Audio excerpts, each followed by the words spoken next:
We are super excited to bring you this bonus episode showcasing 7 speakers in 7 days. This episode is a partnership between the Data in Education and Building a Culture of Collaboration podcasts, with episodes being released through each podcast.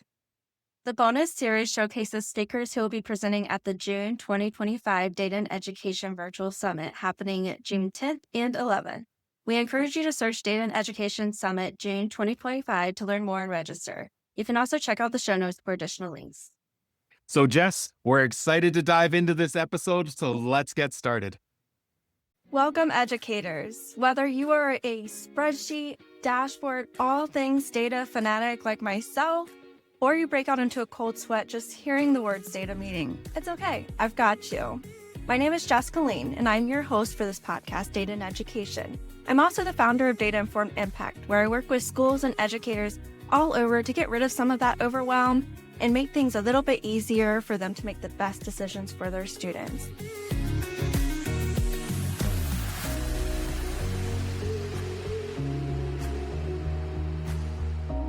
We'll be talking about all things data culture, data literacy, and data visualization. Let's get started.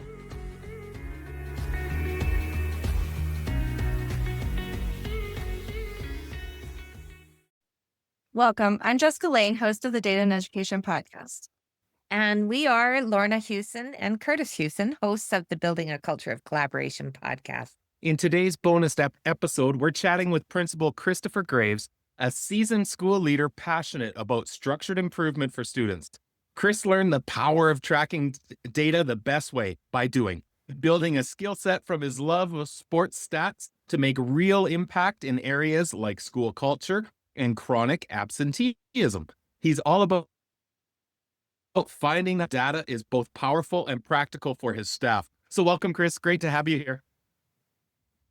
Thanks. Glad to be here today. Thanks for taking the time. And Jess, you'll really like that I use data and data In the same interchangeably in the same I paragraph. didn't even notice. And you know what? We did forget our last guest, Dr. Wainwright. We forgot to ask her data or data. So we had to ask you, Chris. Is it data or is it data? Geez, I don't even know which I find You myself. will be judged. Now I'm thinking and consciously notice what's coming out of my mouth, but I think data. Yeah. This complicated language of ours. Yeah. Yes. It's one of those things that you don't really realize until someone makes you realize it. And then Yeah. I think I say it that way. Yeah. It's interchangeable for sure. Yeah. We all get So, it. We Chris- all understand. Yeah. I'd love for you to share just a little bit of your background before we jump right into asking you more about data, numbers, all of that fun stuff. Yeah, sure. Yeah, thanks. Yes, data is something I've been working with a lot in my role, and I've been working with colleagues a lot on it, and it all goes back to, like you mentioned, like I think when I was a child, I was just always intrigued by sports statistics. I'd open the newspaper, how many earned runs did this pitcher receive? So then what does that make their earned run average over the course of the year? It's just like as a, 10, 12-year-old, it was just intriguing to me. And then when I joined the teaching profession right out of college, I was a music teacher.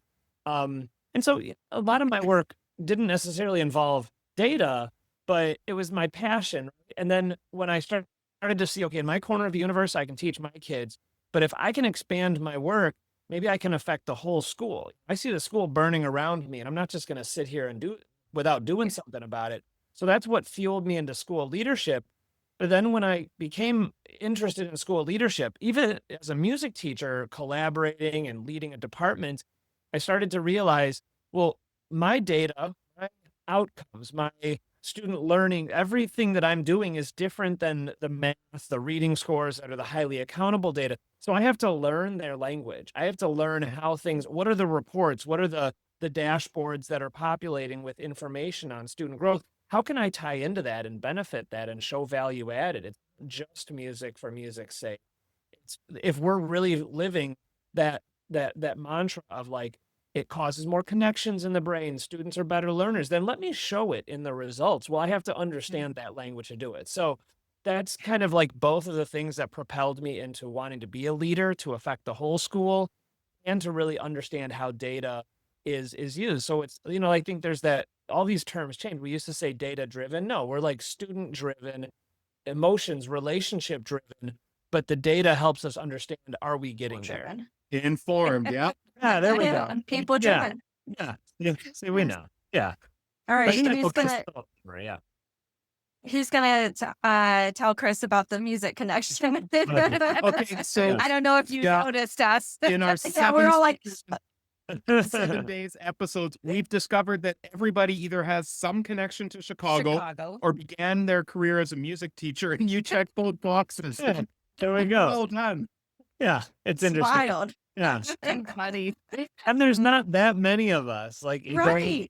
leadership that have my resident principal here. I have a principal in training. It's called a resident principal, like a medical residency. And he has a music background too. So it's, So it's interesting. kind of, I think, how he and I connected so well. So yeah. Oh, that's hilarious. Yeah. That's funny. So, Chris, I'm super interested because I was the same way as a kid, getting really infatuated with statistics and numbers from sports. Hockey most. Yeah, well, Canadian, I have to fit that Canadian. stereotype. Okay. Absolutely. So I would love from your experience how that passion in tracking stats that you alluded to earlier, what are some of the transferable hands-on approaches that you take now that you think were influenced by that early interest and has influenced the way that you now talk about data with your staff team? Yeah. So there was even a point where, like, talking about making it practical and making it tangible. There was even a point at my last school. I jumped over large parts. My background just to stay focused here. But yeah, I was assistant principal at this school, and then assistant principal at another, and then principal at one school, and I'm principal now at my second school. And there was a time at my last school where I wouldn't even use the word data for a while because it became like a dirty 4-letter word. Yeah.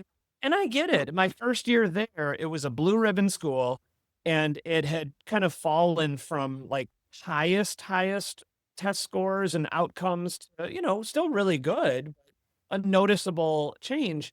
And so, well, when you look at the data, it's like, oh, well, if we do certain things that affect these data points, we will get there. And we did in 1 year. But it kind of led people to think like, oh, is he or certain other people only just focused on data? So well, you know what? How about let's just stop saying it and let's just do the work instead and Yeah. let the results speak for themselves. And it really did work. So really what that taught me was how to do the work without focusing on the spreadsheets and the numbers. Like those have a role, Yeah. but it's also that, like those of us, like we were teachers, we know teachers only have these specific times of the day to do new learning or dig in on that because the rest of the day they're with kids, right? And we have time to sit with spreadsheets. We have a lot on our plates, but we have time to discretionarily decide more of this or that. So like one example that I use here a lot is the tardy capture system, morning arrival. When kids walk in, I was noticing, when you get those occasional emails that say, hey, so-and-so was marked absent, but it was a mistake. Or so-and-so called the office and said they got the robocall saying their kid was absent, but their kid is actually in school. And after once or twice, it's like, well, humans can make mistakes. But after like 3 or 4 times, like, let me just go stand out there at a stand-up desk with my computer and, oh, I noticed. Oh, I noticed. That kid slipped past the line, not being mischievous, but it's just not set up right.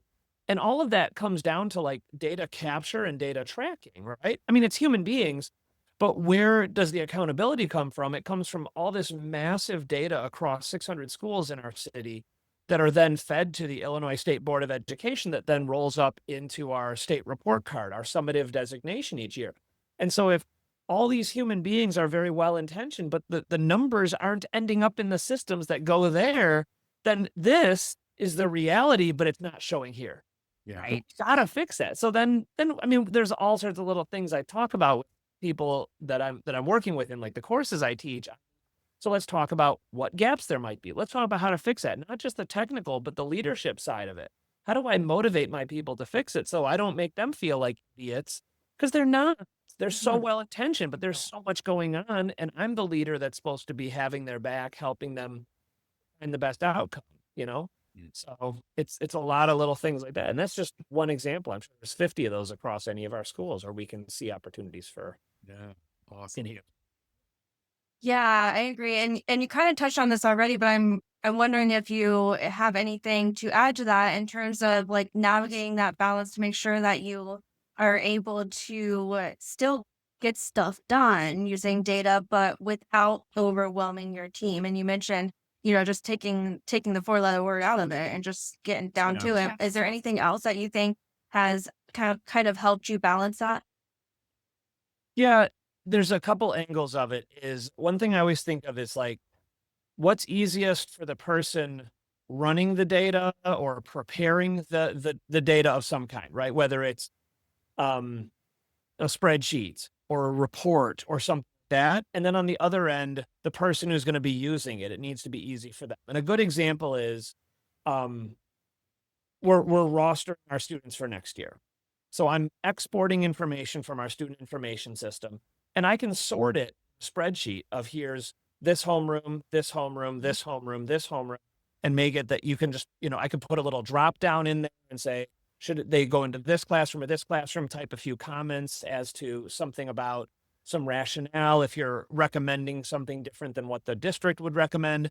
And that's easy if I just put it all on one tab, like all 500 some kids in our school. But the teachers, understandably, like I said, right, they only got those they got their lunch and their prep period, and then they got grading and all sorts of stuff outside the school day.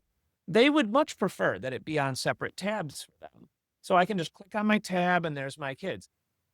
And I'm always stuck. I'm like, I really want to do that, but that takes me 18 times longer because now I have to pull all the data, get it all in order, and then copy, paste, copy, paste, copy, paste, copy, paste, copy, paste onto separate tabs for all of them. And there's probably ways to automate and do some of that stuff, but either way, like that's where I'm always stuck. And I can see people at our district office doing the same thing for us, running like automations and macros or mail merges that push information out to us. Or sometimes we have to go dig for it and find ourselves with little drop downs and filters and stuff like that. So that's kind of like the crux that I'm always dealing with. Like like our attendance plan was on a spreadsheet, and I think just visually it was a lot for teachers to see it all on like rows. So now I just basically took that same information but put it on a Google Doc with a table and a Yeah. table and a table. And it's just, I kind of saw the sigh of relief from the staff that they're not looking at one more spreadsheet. And that's not like tracking information. It was just like the layout. Right. Fine. Hmm. Graphic design wise, it'll be fine. But sometimes, yeah, it is gonna, when I'm looking at our who have a D and an F, it is gonna need to be on a spreadsheet. It is. So Yeah. I'm just trying to as digestible as possible. Yeah, I love that. And I think, people don't understand how much of a cognitive load it is to have to look at something and figure it out. And I'm getting very distracted by this puppy behind me. Sorry. He's very active right now. But that's why I love the book Storytelling with Data. By her first name is Cole, and I can never remember how to pronounce her last name. It has a hyphen in it, but it goes through, how to create visualizations in a way that takes some of that cognitive load away. And I think that's so important, especially when we're talking about a group of people who, like you said, they don't have the time. So every little thing that we can do to help is so beneficial when it comes to this process. I used to have the same dichotomy for myself to Christopher of, okay, it's going to take me a half hour to get this ready, but it's probably going to save 20 minutes per person of angst and yeah, you'd have to balance that out to go, okay, if I can help my team to get to so what are we going to do conversations quicker, then that is helping in a really monumental way, not just for individual teachers, but for our overall system. The other thing is that there's always the consideration of how we represent the data, and how that impacts our culture. So that really is an important consideration when you're trying to figure out, do I amalgamate it or do I pull it apart? Yeah. Yeah. I'm constantly thinking about that. And I try to get feedback from the staff too on, but also trying to figure out how to push back. If like, well, can you put it on separate tabs? Like, how do I point out that's going to take 18 times longer Yeah. for 8 Yeah. without Yeah. making it sound like it's about me? But at the end of the day, like I got to sleep too, So Yeah. I always love those when you have those requests and what comes out of your mouth is, I could look into that. In the back of your head is, goodbye, Sunday. I'm trying to think of Okay. how to make that efficient and effective. Yeah, exactly. Well, Chris, you've worked on implementing data-informed efforts around school culture, chronic absenteeism, and instructional growth. Can you share a specific example of how data insights led to a specific positive change in one of these areas at your school? Yeah. I think one interesting thing about that is like any of us, any school we go to, what's that? There's a couple of phrases like what gets focused on gets done, right? Yeah. And I Yep. oftentimes say if you're focused on everything, you're focused on nothing too, right? Nothing. Yep. Yeah. So I taught, I mean, at one of my last schools, Marie Curie Metropolitan High School in the Southwest side. I mean, it was school culture and climate. It was fights. It was, and I remember when I started there as assistant principal, I didn't have a background in that stuff, but I said to someone to the principal about how it wasn't like, I can tell it's not going well. You can tell. And she said, do you want to be in charge of it? I said, sure, I'll figure it out. And I mean, and it was, by the time we celebrated the hard work, it was over 100 people. I mean, it's a school of 3,000 students. So by the end of 3 years there, it was 100 people that we all kind of pulled together and celebrated the drastic number of reduction in. We had around a fight every other day before I got there, and after 3 years, it was 20 fights all year. I mean, it's still a tough high school, Wow. but now Yeah. I was joking with the principal. They used to have the most arrests in the whole state of Illinois before we got there in like 2014. And I was joking with the current principal there. We were assistant principals together. I moved on. He became principal a couple of years later. And he said, yeah, now the only way you'd get arrested is if you're literally like killing someone. Like they handle things in a very humane, Different ways. empathetic way. There are still consequences, but it's also a drastic reduction in behaviors that would Yeah. result. It's not that we're just sweeping stuff under the rug. It's that they figure out how to respond. So here we've been doing that with chronic absenteeism. But I'll be honest, like I'm in my second year. In my first year here, we didn't really do much with it for the first like 4 or 5 months because I was new, keeping my ear to the ground, building relationships that for the first 90 days, first impressions, all that kind of stuff. And there's so much information, so much data to take in that when I'm seeing the data, but I'm seeing a lot of different data. And then eventually after a few months, I kind of felt like I understand this place. I understand these families enough. I understand this staff, and I definitely understand this data, and I know what I'm looking for. And so the year before I got here, I think 39% of our students were absent, defined as more than 10% of their days. They're not here for any reason, right? At the end of last year, it was 29%, and we're very, very steadily holding at about 18% right now.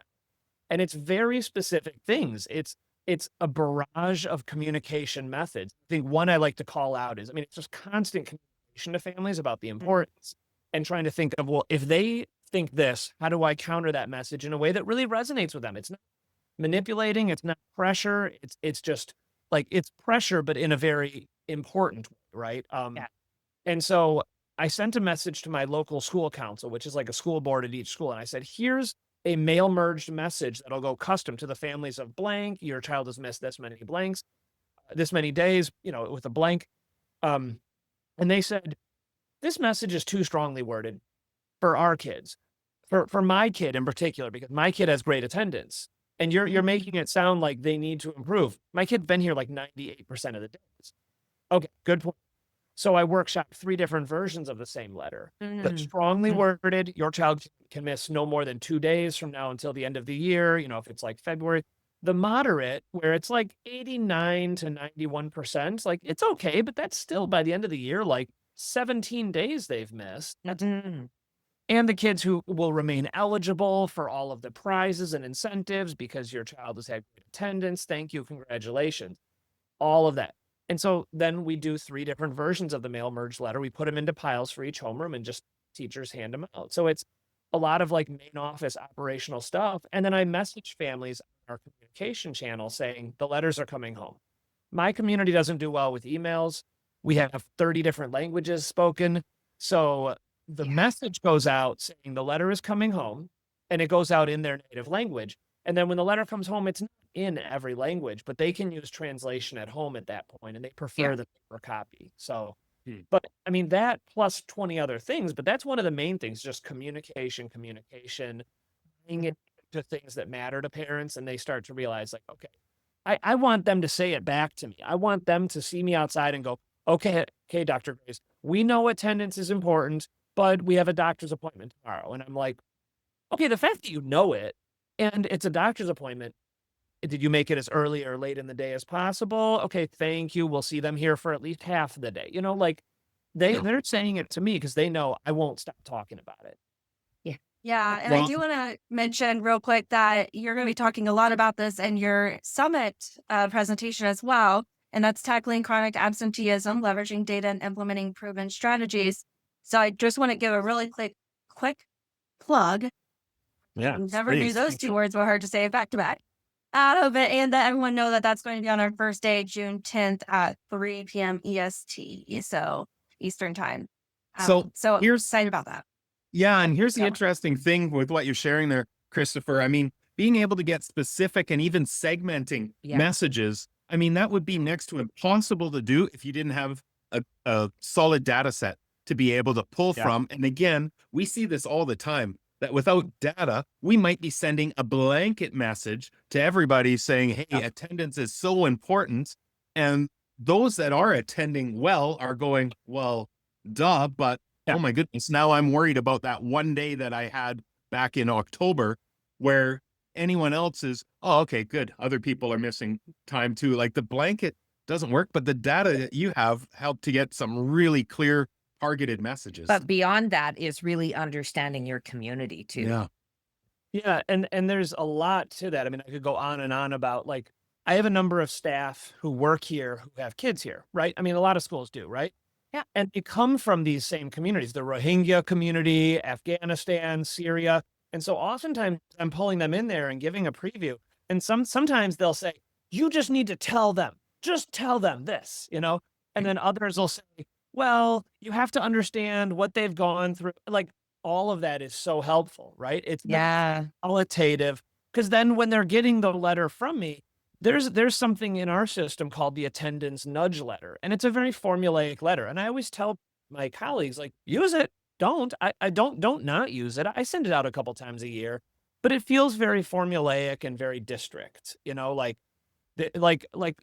child, if you have a child, your child comes home with something that feels very standard from the school at times. Yeah. This one is different. This one is very personal. I'm always trying to think, like, okay, we've had some flu sicknesses, so let me tie something about that into the letter about, thank you for keeping your child home if they are infectious, but a mild sickness that is not infectious is not a reason to keep your child. Like, I'm Yeah. going to think on all those things so that each time they see the letter, it feels like, with your child's name at the top and their number of absences, it feels like I wrote you a letter. And that's what I want to feel. That's the kind of connection I want us to have between school and home. This is about your child. It's not about me running a report. It's about me reaching out. Hey, knock, knock, knock. Are you doing okay? Yeah. Yeah. Love it. So I'm curious, Christopher, and with your different administrative experiences and backgrounds, how would you respond to a school leader who wants to build a stronger data culture, but is worried about, man, I don't want to add one more thing onto the plates of my teachers. I know how busy everybody already is. What's one piece of advice that you could give that leader around building a stronger data culture without feeling like they're overwhelming even further? Mhm. Yeah, there's a couple things that go hand in hand that I think about with that a lot is, one, I think wherever you're at right now and whatever you're planning on doing in the next few weeks or months, I always say, all that year zero. That's your year zero. That's where you're at right now. And you want to get to year one and then year 2, 3, 4, right? By years 2, 3, and 4, you've got systems and structures and routines in place and you're just refining them. And then by year 2, 3, 4, you get to look back and go, wow, it kind of feels like it's always been this way. But I remember just a short while ago, we were in this place. Yeah. But year zero is where you're kind of figuring things out. You're piloting something. You're looking for low-hanging fruit or quick wins. Like tightening up on your morning arrival is not a huge lift for some of it to say, like, let's just put the stanchions right here so kids can't slip around them. Kids have to walk through this kind of like little alley to get their tardy slip and go to class, and the tardy slip captures their tardy. So parents won't erroneously get the robocall. And then you get to say it celebratorily in a newsletter and say, hey, guess what? We just solved a big problem that was a headache. And then that's the other part of it is that I try to look for, speaking of like quick wins, I try to look for quick wins with the staff. An obvious one that I like to say a lot is I just listen, I listen. And then when I hear a few little nuggets I can use, like, oh, so-and-so isn't here again. Oh, so-and-so is always tardy. And so-and-so's mom always has an excuse, right? So then I get to go, okay, that's what I keep hearing. So then I go back to those teachers and I say, you know what? It sounds like that's one of your biggest headaches is when Johnny isn't here in school, isn't it? Well, you know what? We're going to do something about that. I can't promise. I'm not a miracle worker. I can't promise. But when you take 100 kids across the whole school, if we focus on this, I bet we're going to make some of those headaches go away. And then, yeah, it works. It happens. And then you get to come back a few months later and say to the whole staff, I heard you. I heard you. That I walk around this building and I listen and I hear constant complaints about attendance. Now, we didn't solve it all, but we're 30% reduced. That's Look at the growth out of 100. And then they're like, oh, geez, yeah. And you don't want to have to reteach that lesson. So all I need is one thing from you. I'm going to handle all this, but I need one thing from you. And so now they're seeing the attendance plan that has this. And if I just say, hey, can you just help with one part of it? It's really hard for them to say no.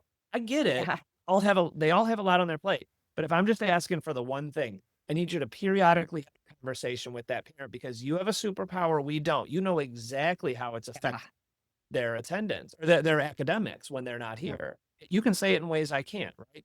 So that's kind of how I frame it is like you're a piece of the puzzle, but when you broaden out and look at the whole thing, I just need you to help with one thing and it'll make your headache go away. And it makes it feel a lot more like a collaborative response to the, not to just, sprinkle those words collaborative response. But it really does feel like, you see that big picture and you see everyone's doing this. Okay, if I'm dropping the ball, then it's not going to work. So I need to, give my part, do my part so that we can make sure that this all comes together. Yep, exactly.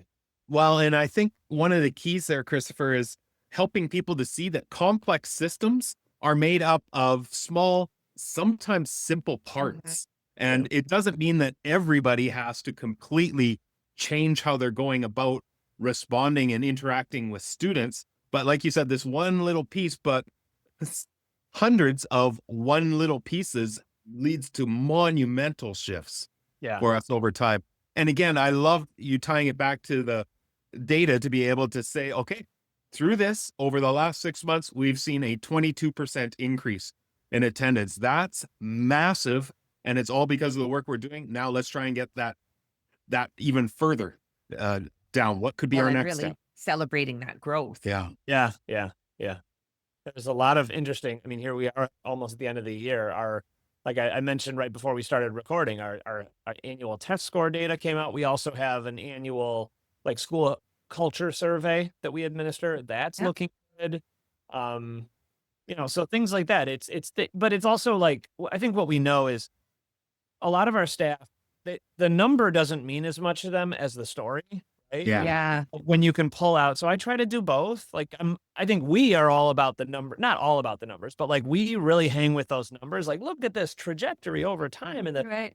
And I always have to remind myself, a lot of our staff don't feel that way. So if I can just give that one anecdote of so-and-so, for example, we have two sisters who, of course, not mentioning their or anything like that, but they tragically lost their father a couple years ago. So sad.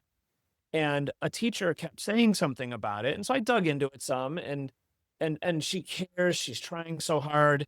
And then when I look back at it, last year, her attendance was the one sister, at least, that has this teacher, 47% was her attendance last year. Well, the year right before that, she had lost her father tragically, 47%. Now she's at 67%. So I'd pulled that child in here and I sent a very nice email. Mom is someone who does email with me some. And it was all celebratory. I was like, hey, we're going to get there. We're going to get you where you need to be. Yeah. But I need you to know you are here at least one more day every week, et cetera, et cetera. And she just lit up. because this child was talking about how she's frustrated that she doesn't understand the math sometimes. I said, well, yeah, no surprise, but look at how hard you're trying. Look at how much you've improved this year because look at how much more you're here. So I turned it into a whole positive. But that one little story is something I can walk around this whole building and say, did you know? Did you know? Did you Yeah. realize?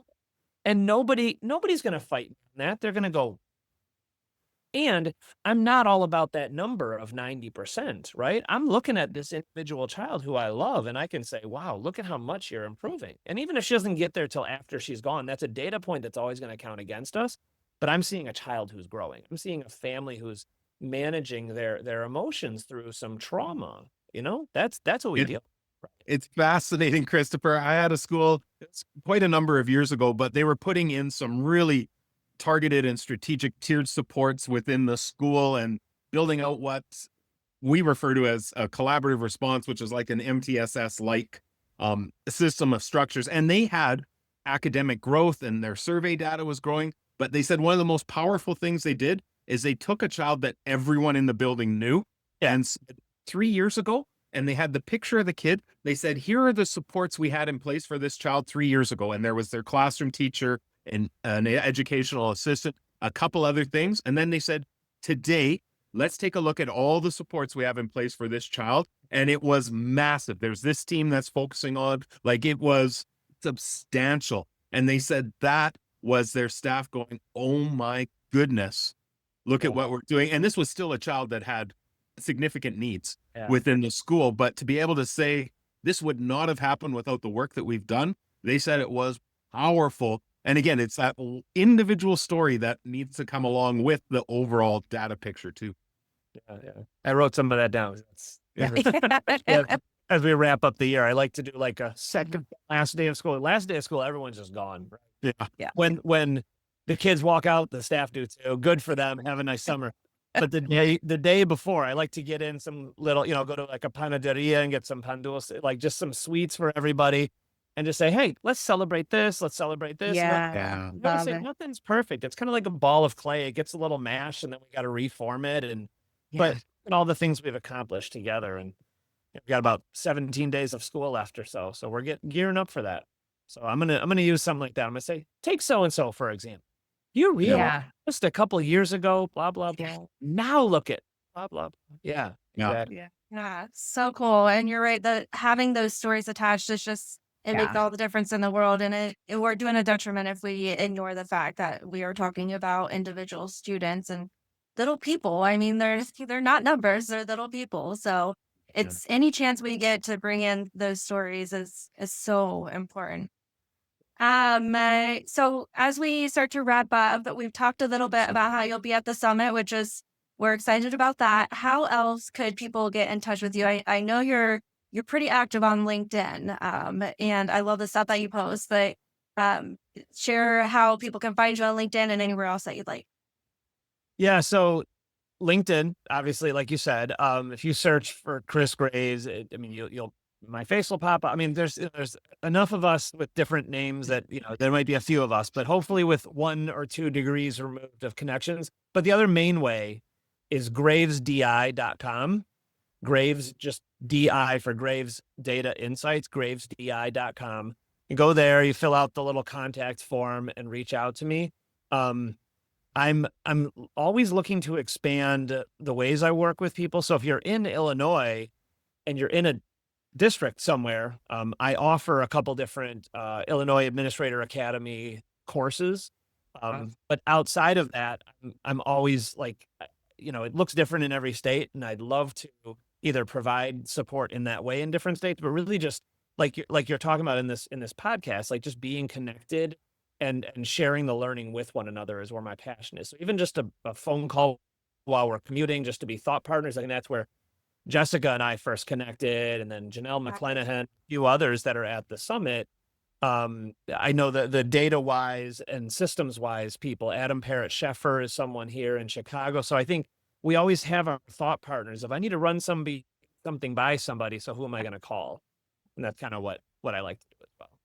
Yeah, absolutely. And I do want to mention too that we put your information in the show notes. So If you're looking for that, an email address or that website, we have it in the show notes as well.